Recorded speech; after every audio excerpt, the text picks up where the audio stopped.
Placenta பத்தி பார்க்கலாம். என்னோட பேஷண்ட் ஒருத்தவங்க கேட்டிருந்தாங்க. அவங்களோட ஸ்கேன் ரிப்போர்ட்ல வந்து பிளாசண்டா ஆன்டீரியர் அப்படின்னு கொடுத்திருந்தது. ஸோ அது அப்போ வந்து அவங்க என்ன கேட்டாங்கன்னா, டாக்டர் இதோட இம்பார்ட்டன்ஸ் என்ன அப்படின்னு கேட்டாங்க.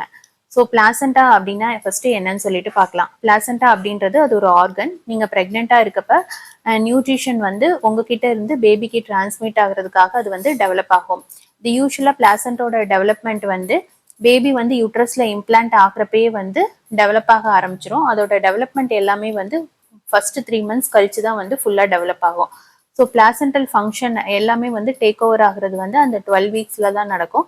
இந்த பிளாசென்டா வந்து எப்படி பேபிக்கு சப்போர்ட் பண்ணுது அப்படின்னு சொல்லிட்டு பார்த்தோம்னா, பேபிக்கு தேவையான நியூட்ரிஷன்ஸ், ஆக்சிஜன், குளுக்கோஸ் எல்லாமே வந்து மதர்ட்ட இருந்து இந்த பிளாசென்டா வழியா தான் வந்து பேபிக்கு டிரான்ஸ்மிட் ஆகும். பிளஸ் அதோட பேபி கிட்ட இருக்கக்கூடிய வேஸ்ட் எல்லாமே வந்து இந்த பிளாசென்டா வழியா தான் மதர் மூலமா போய் அதோட கிளென்சிங் ப்ராசஸ் எல்லாமே வந்து நடக்கும்.